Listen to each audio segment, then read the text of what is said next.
Quiero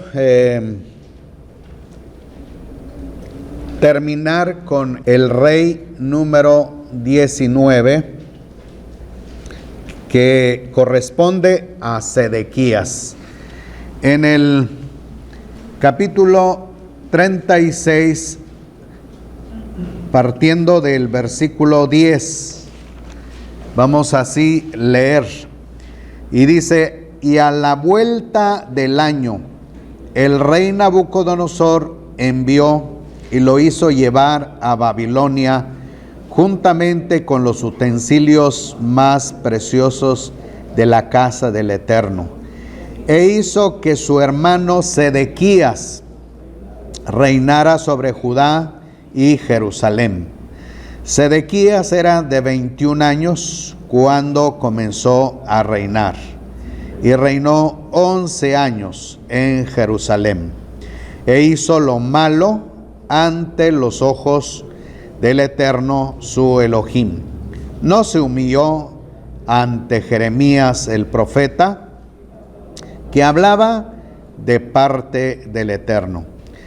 También se rebeló contra el rey Nabucodonosor, que le había hecho jurar por Elohim, y endureció su cerviz y obstinó su corazón para no volverse al Eterno, el Dios de Israel.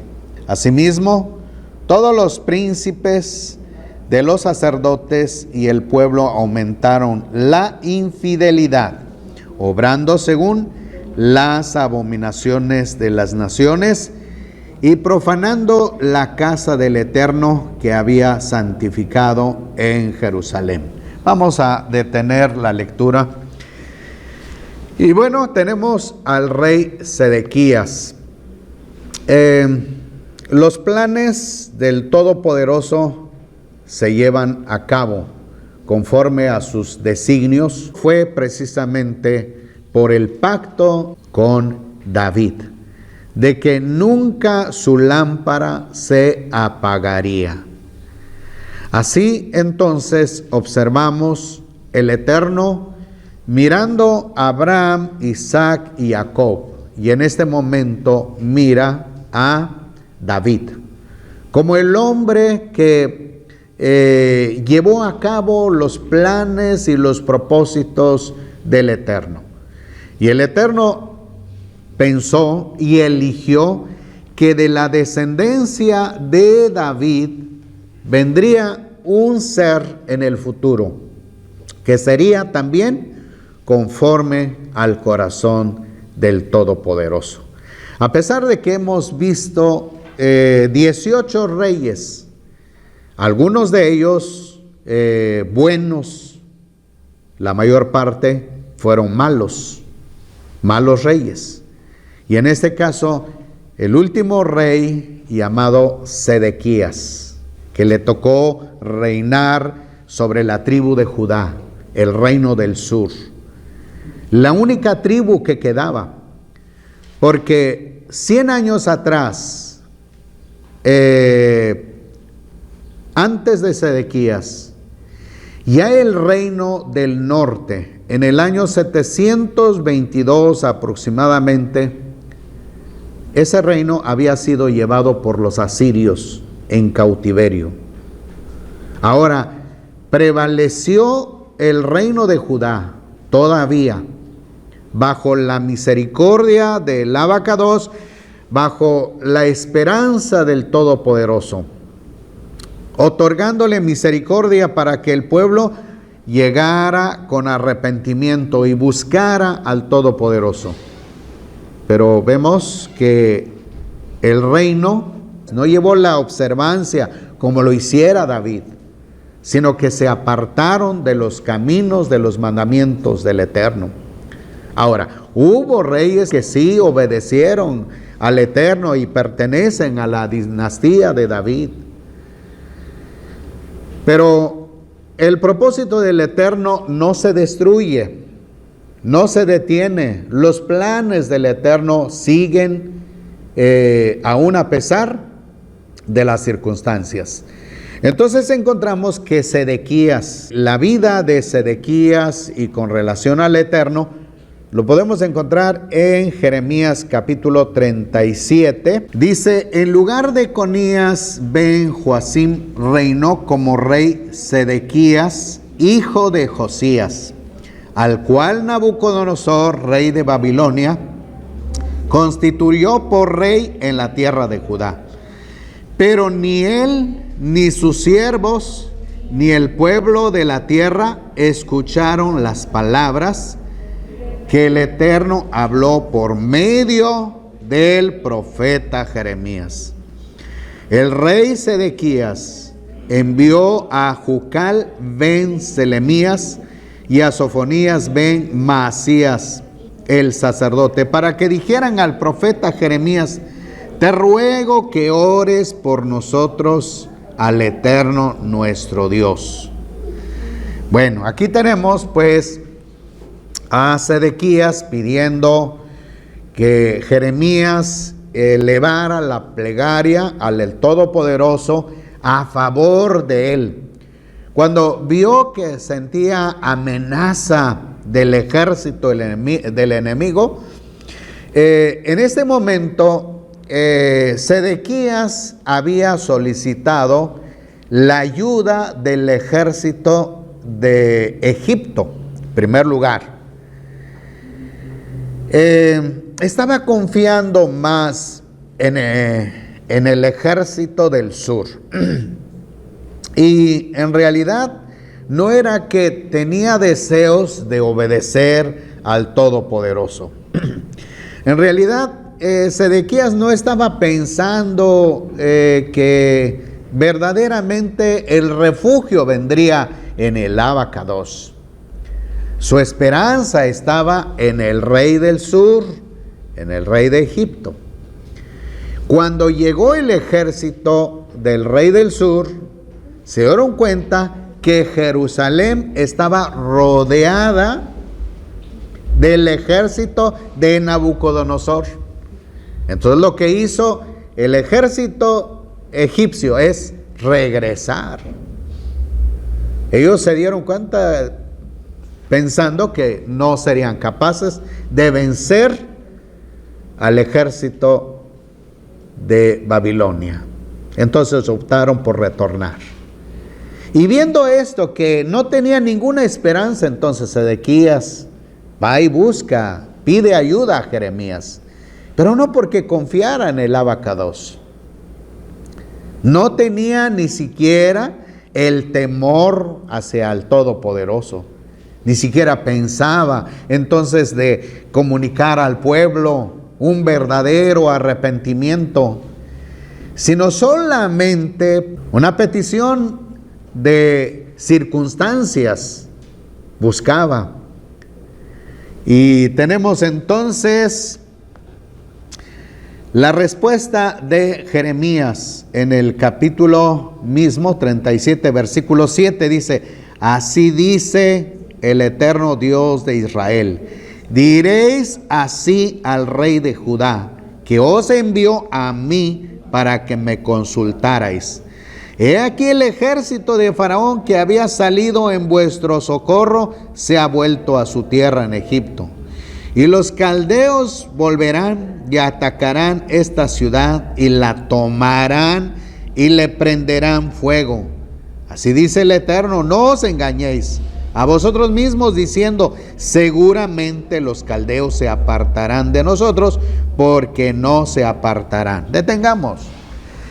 Entonces lo que vemos aquí es que el deseo entonces de Sedequías pidiendo la plegaria a su favor era para que el Eterno alejara al ejército de los caldeos. La necesidad urgente de Sedequías, hacer que el ejército se retire, pero el Eterno ha determinado no más hacer que el reino del sur prevalezca.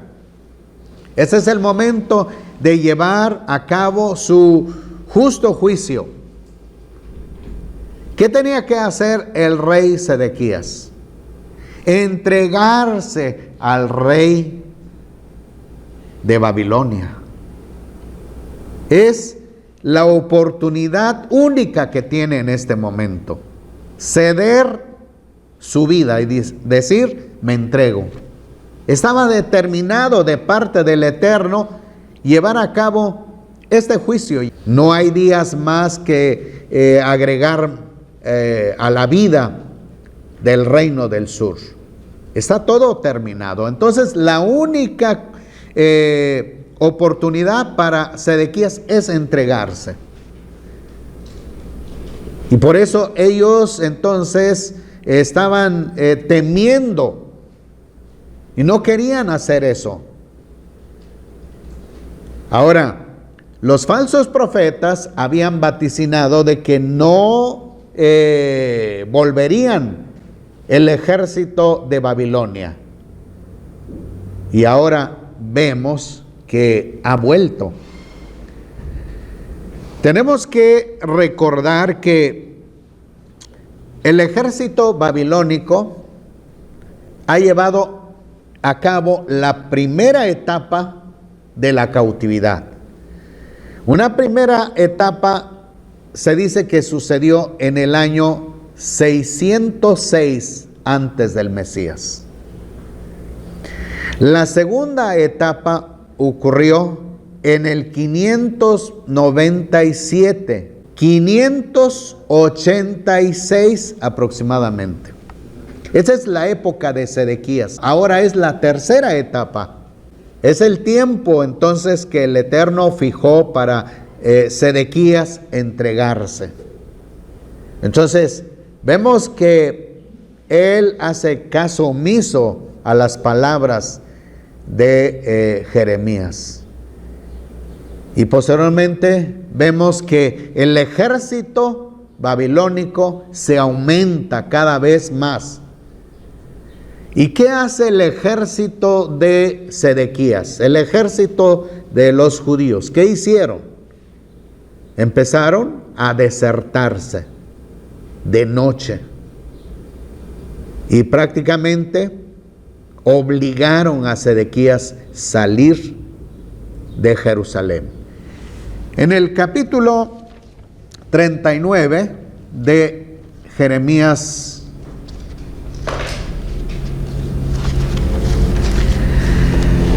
ahora dice, en el año 9 de Sedequías, rey de Judá, en el mes 10, Nabucodonosor, rey de Babilonia, llegó con todo su ejército contra Jerusalén y la sitió.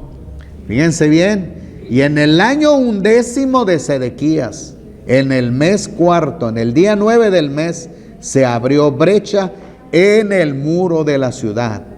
Y por ella pasaron todos los príncipes del rey de Babilonia. Y se sentaron, dice, en la puerta de medio eran Nergal, Sarecer, Samgar, Nebo, Sarsequim, el Rabsaris, Nergal, Sarecer, el Rabmac y todos los demás príncipes del rey de Babilonia. Y viéndolos, Sedequías, rey de Judá, y todos los hombres de guerra huyeron, abandonaron la ciudad de noche por el camino del huerto del rey, por la puerta entre los dos muros. Y el rey salió por el camino del Arabá.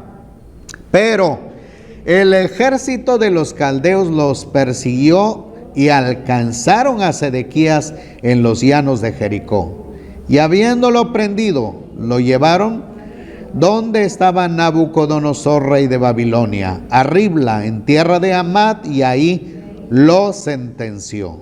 Y el rey de Babilonia degolló a los hijos de Sedequías en presencia de este en Ribla.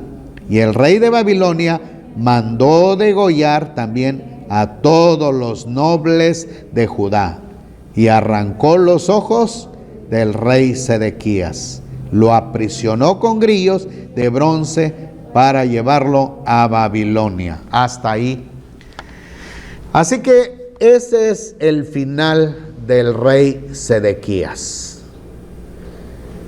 Porque hizo caso omiso las instrucciones del Abacados, que le dio con anticipación a través del profeta Jeremías. Encontramos ahora el fin del reino de Judá. Es el año 586 aproximadamente. El reino de Judá deja de ser. ¿Qué va a pasar entonces con la línea de Mashiach, la esperanza del Todopoderoso? Los pensamientos del Eterno no son nuestros pensamientos. Los caminos del Eterno no son igual a nuestros caminos. En la Torah, que nos dice, porque Elohim no es hombre para que mienta, ni hijo de hombre para que se arrepienta. Porque lo que dijo no se hará. Si el Eterno prometió a David que de su descendencia vendría Mashiach, y ahora sucede que el reino se termina en este momento, ¿qué va a pasar? ¿Qué puede hacer el Todopoderoso? El hombre es capaz de destruir, de aniquilar todos los planes de nuestro Abacados.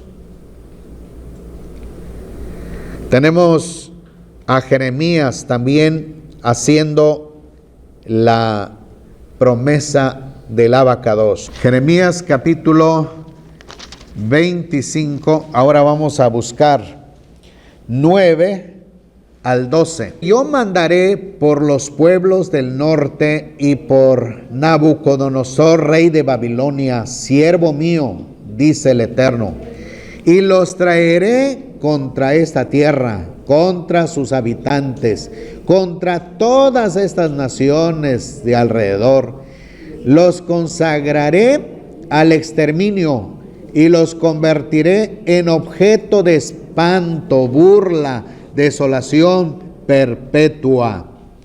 Haré desaparecer de entre ellos el grito de gozo, el grito de alegría, el canto del novio y el canto de la novia, el rumor de las piedras de moler y la luz de la lámpara. Vamos a detenernos.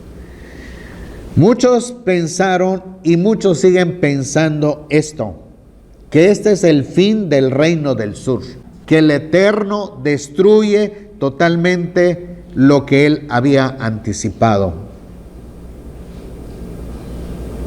Pero veamos lo que sigue. Y toda esta tierra se convertirá en desolación y ruinas, y estas gentes servirán al rey de Babilonia durante 70 años. Pasados los 70 años, dice el Eterno, pediré cuentas al rey de Babilonia y a su nación, la tierra de los caldeos, de todas sus iniquidades, y la convertiré en desolación perpetua. Entonces aquí tenemos ahora que la prolongación del reino, 70 años el Eterno le da a Babilonia para llevar la disciplina al pueblo judío. Pero dado que abusó, entonces también el Eterno está hablando del fin del reino de Babilonia. Ahora, vamos a seguir con el capítulo 29, versículo 10. Dice, porque así dice el Eterno, cuando se hayan cumplido 70 años para con Babilonia, yo os visitaré y despertaré sobre vosotros mi buena palabra para haceros volver a este lugar. Ahora es la promesa que el Eterno hace con el pueblo judío. En el capítulo anterior que vimos, el Eterno manifiesta su plan, su propósito contra Babilonia. Tienen 70 años para ejercer su dominio. Una vez que finalice ese tiempo, el reino babilónico se acabaría. Muy bien, ahora tenemos entonces la esperanza para Judá, la promesa para Judá. Es la visita del Todopoderoso. Visitaría al reino y haría que regresen otra vez a la tierra de Judá. Esa es la promesa que tenemos aquí en este capítulo. Ahora, quiero que revisemos el plan de nuestro abacados. En primer libro de Crónicas 3:17 dice: hijos de Jeconías, el cautivo, Salatiel, Malquiram, Pedaías, Senazar, Jecamías, Osama y Nedavías, hijos de Pedaías, Zorobabel y Simei, e hijos de Zorobabel, Mesulam, Ananías, Selomit, su hermana. También estos 5, Azuba, Oel, Berequías, Asadías, Jasub, Gesed, e hijos de Ananías, Pelatías, Jesaías, su hijo Refaías, su hijo Arnán, su hijo Abdías, su hijo Sedequías, hijo de Secanías fue Semaías, e hijos de Semaías, Atú, Igal, Varias, Nearías y Zafat, 6. Hijos de Nearías fueron estos 3, Elioenai, Ezequías y Azricam. Hijos de Elioenai fueron estos 7, Odavías, Eliasib, Pelaías, Acub, Joanán, Dalaías y Anani. Esos son los descendientes del rey Joaquín. Encontramos en Jeremías ahora, capítulo 22, solamente como una reseña para ir encontrando la línea genealógica de Yeshua HaMashiach. 22:30 dice: así dice el Eterno, inscribid a este hombre como sin hijos, como varón malogrado en la vida, porque ninguno de su descendencia llegará a sentarse en el trono de David para reinar. Hasta aquí tenemos entonces 2 cosas que se presentan aquí en este versículo. Lo primero que sería es sin hijos. Es la primera sentencia de nuestro abacados, que no tendría hijos. Número 2, dice: ninguno de su descendencia llegará a sentarse en el trono de David para reinar. Bueno, entonces encontramos pues que en el libro de Reyes, segundo de Reyes, en el capítulo 25, versículo 27, en el año 37º del cautiverio de Joaquín, rey de Judá, en el mes 12º, a los 27 días del mes, aconteció que Evil-Merodac, rey de Babilonia, en el año en que comenzó a reinar, elevó el rostro de Joaquín, rey de Judá, sacándolo de la cárcel, y le habló con benevolencia, y puso su trono más alto que los tronos de los más reyes, vasallos en Babilonia, y cambió los vestidos de su prisión, comió pan siempre en su presencia, todos los días de su vida. Y en cuanto a su ración diaria, le fue dada una ración continua de parte del rey, cada cosa en su día, todos los días de su vida. Este pasaje nos enseña entonces que final de tiempo, el Todopoderoso permitió que el rey Joaquín saliera de la prisión, recibiera libertad, y tuvo la oportunidad de sentarse junto a la mesa del rey. Se le quitó su atuendo prisionero. Entonces este personaje llegó a tener libertad. Fue por la misericordia del Eterno, que sin duda este rey, estando en una situación tan difícil, él se arrepintió, hizo una verdadera teshuvá, retornó a los planes y propósitos de nuestro Abacadosh. Entonces el Eterno lo escuchó, lo liberó, y no solamente eso, sino le dio la oportunidad de hacer su vida como todo un ser humano, tener su esposa y tener sus hijos. Eso es lo que registró Crónicas, los hijos que tuvo entonces el rey Jeconías, el rey Joaquín, el rey Conías. Ahora, de esos hijos encontramos un nombre. Eso lo podemos hallar ahora, una vez que pasó el tiempo de 70 años. Si iniciamos haciendo una resta en el año 606 y le restamos 70 años, ¿qué fecha nos da? Aproximadamente en el año 536. 536, el Eterno liberó al pueblo judío en mano de Babilonia. El Eterno venció al ejército babilónico, el imperio babilónico. Y por lo tanto, en este momento, el Eterno unió al ejército medo-persa para conquistar a estos o a este imperio.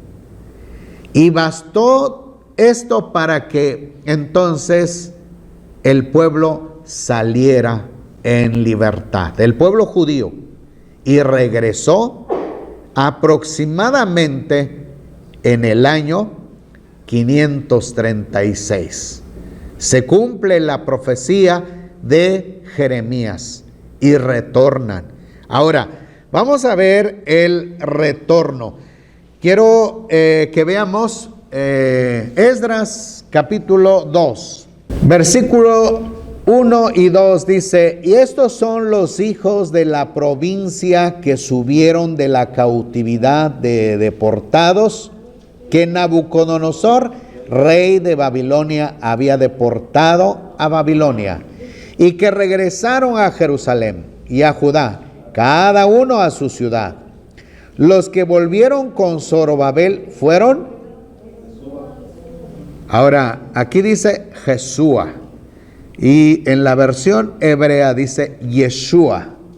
Muy bien, Nehemías, Seraías, Relaías, Mardoqueo, Bilsán, Mispar, Bigbai, Reum, Bana. El número de las personas del pueblo de Israel era, hasta ahí. Viene una lista a continuación de los que vinieron, regresaron una vez más a Judá. Pero aquí hay un nombre muy importante, que es Zorobabel. ¿Quién es Zorobabel? Uno de los hijos ¿de quién? De Joaquín. Uno de los hijos de Jeconías, de Conías. Entonces, como podemos ver, que el Eterno tuvo misericordia de esta persona, aún a pesar de que la sentencia era que no iba a tener hijos. Y al no tener hijos, nadie ocuparía entonces en el trono de David. Pero aquí tenemos que aclarar algo. El propósito del Eterno llegó hasta aquí con el reino, porque aun cuando regresan, Zorobabel no se proclama como rey de Judá.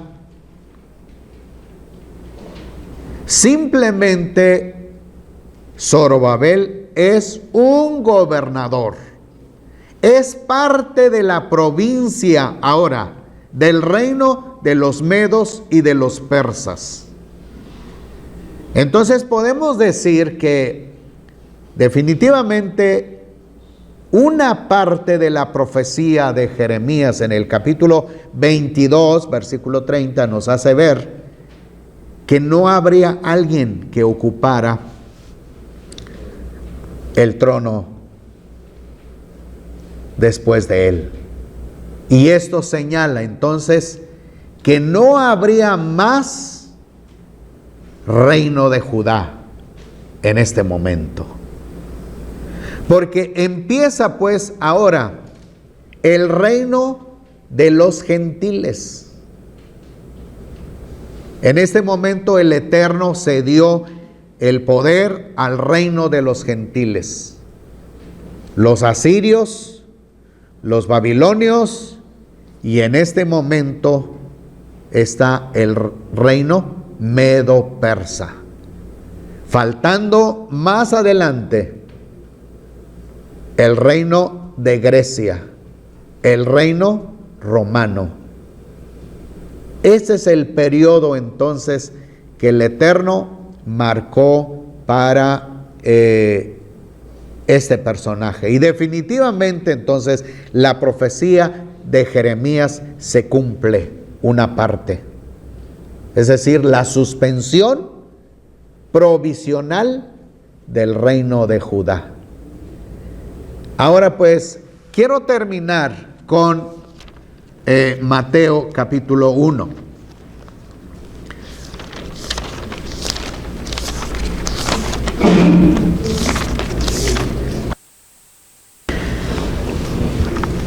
Hemos estado observando, estudiando los reyes a partir de Salomón.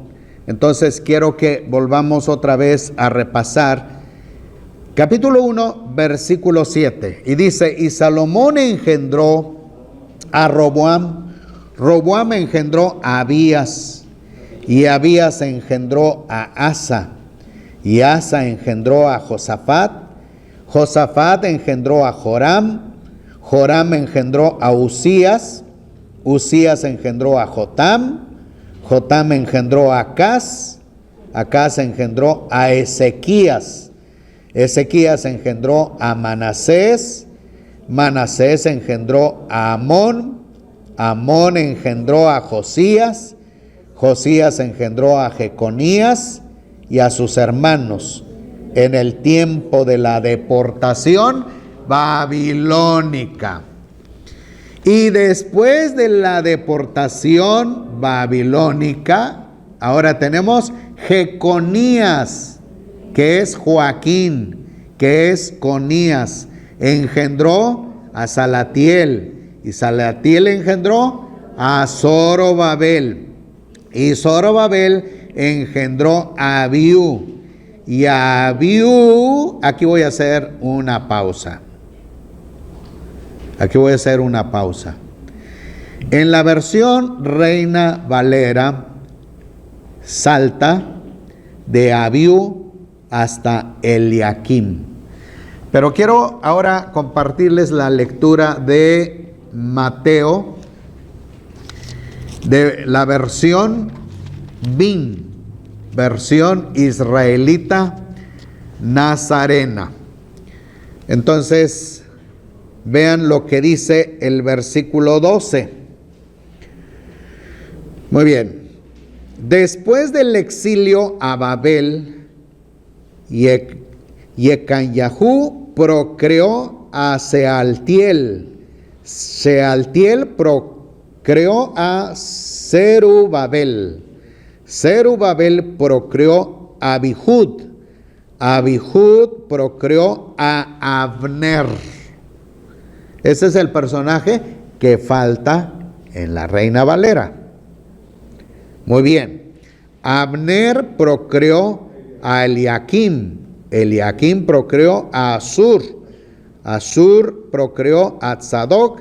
Tzadoc procreó a Yaquim. Yaquim procreó a Elihud. Elihud procreó a Eleazar. Eleazar procreó a Matán.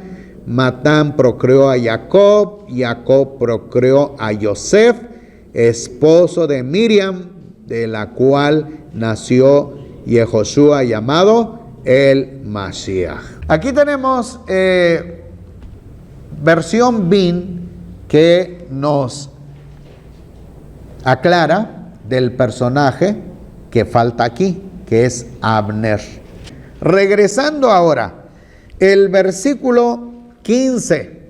El versículo 15 dice, Eliud engendró a Eleazar, y Eleazar engendró a Matán, y Matán engendró a Jacob, y Jacob engendró a Yosef, el marido de Miriam, del cual nació Yeshua llamado Hamashiach.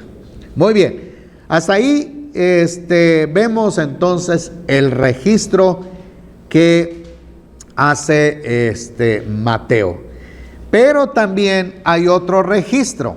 Lucas capítulo 3, versículo 23. Solamente voy a iniciar el versículo 23. Dice, Yeshua mismo al comenzar tenía como 30 años, siendo hijo, según se suponía, de José, de Elí, de Matat, de Leví. Hasta aquí vamos con estos personajes. No voy a hablar mucho, no voy a comentar mucho con respecto a Lucas. Bueno, simplemente se dice, ¿verdad?, de que la genealogía que presenta Lucas es la genealogía de Miriam, y la genealogía que presenta Mateo es la genealogía de Yosef. Pero aquí hay algo que tenemos que observar muy detenidamente. Es con relación al padre de Yosef o al padre de José. Mateo dice que es su padre Jacob, y ahora Lucas dice que su padre es Elí. Bueno, ¿cuál es la respuesta? ¿Qué podemos nosotros pensar? He estado, hermanos, compartiendo con ustedes desde que venimos estudiando los reyes, y les dije, hay que poner cuidado que algunos tienen dos nombres. ¿Se acuerdan eso? Uno se llamaba Abías, Abiam. ¿Se acuerdan eso? Muy bien. Entonces, en este caso, eso es lo que hay. Es el mismo. Tenía dos nombres. Jacob, Elí. Por lo tanto, es el mismo personaje. ¿El padre de quién? De Yosef. De ahí nació Yeshua HaMashiach.